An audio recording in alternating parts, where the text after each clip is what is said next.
Voy a hablar ahora de Epícteto. Epícteto es quizás el representante más importante, en todo caso junto con Séneca y con Marco Aurelio, de una corriente filosófica que es el estoicismo.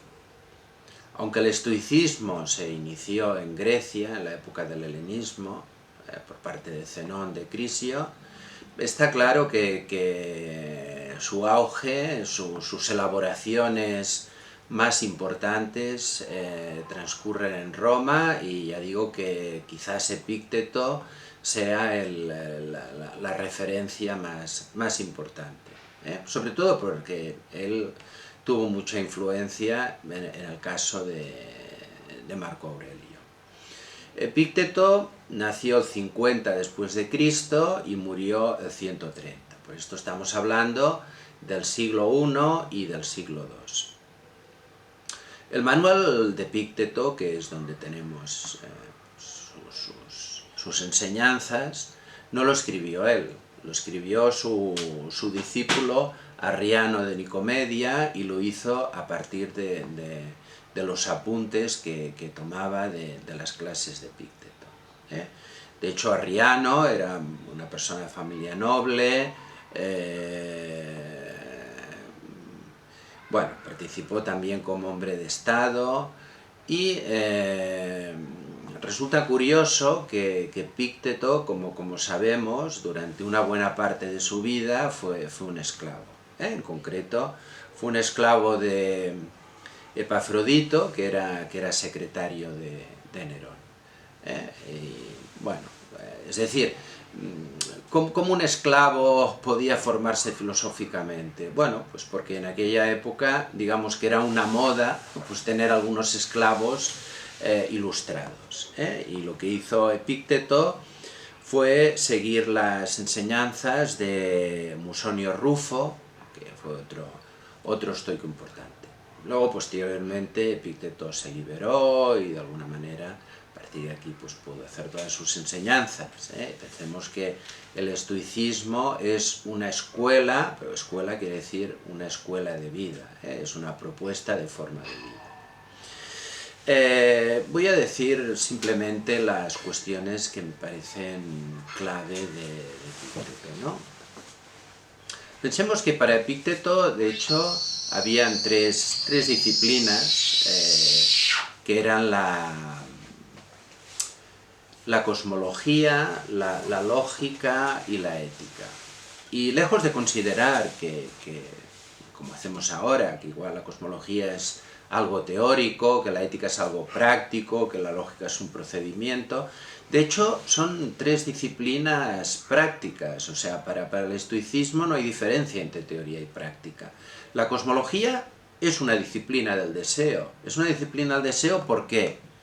Porque a partir de lo que vemos, a partir de cómo representamos a la realidad, a partir de cómo pensamos, y esto se enlaza con la lógica, se engendran unos determinados deseos,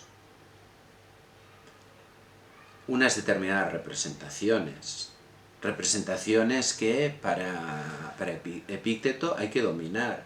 Es decir, ya veremos que la propuesta de Epícteto siempre es actuar en función del deber y no actuar en función del deseo. Pero esto para él implica una disciplina mental en la cual es el deber el que ocupa el lugar del deseo. Pero sobre todo lo que merece la pena recalcar de Epícteto, porque me parece bueno, un presupuesto fundamental, es que lo primero que tenemos que hacer es diferenciar las cosas que dependen de nosotros de las que no dependen de nosotros. Esto es lo primero que tenemos que discernir. Recordemos que criterio es discernimiento. Hay que tener un criterio para diferenciar una cosa de la otra. Delante de las cosas que nosotros no podemos cambiar, porque no dependen de nosotros, lo que hemos de hacer es aceptarlas. pero no aceptarlas de manera negativa, sino entendiendo que forman parte de la lógica de las cosas, lo entendamos o no lo entendamos, nos perjudique o nos beneficie. En segundo lugar, una vez que podemos considerar, a partir de esta primera distinción, las cosas que dependen de nosotros, hemos de tener un criterio para diferenciar las que son importantes de las que no son importantes.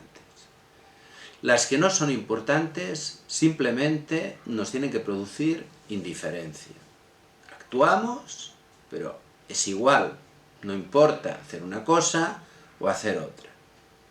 En cambio, sí que importa cuando nos encontramos delante de acciones, de actos, las cuales hay por medio un bien moral. Es decir, nosotros somos interpelados para hacer algo que puede estar bien o que puede estar mal. Y en este momento nosotros sí que hemos de actuar, y hemos de actuar siguiendo nuestro deber. Esta es la libertad. La libertad radicalmente es algo interno. No depende de las circunstancias exteriores, no depende de nada más que de nuestra actitud para aceptar las cosas que no podemos cambiar, de nuestra actitud para ser indiferentes delante de las cosas poco importantes y de nuestra acción en función del deber de las cosas que sí son importantes. Este es el mensaje de Epicteto. Conseguir esta claridad mental y conseguir ser capaces de actuar en función de nuestro deber cuando esto lo requiere. Y por supuesto, como he dicho antes, dentro de este planteamiento de aceptación de la lógica de la realidad.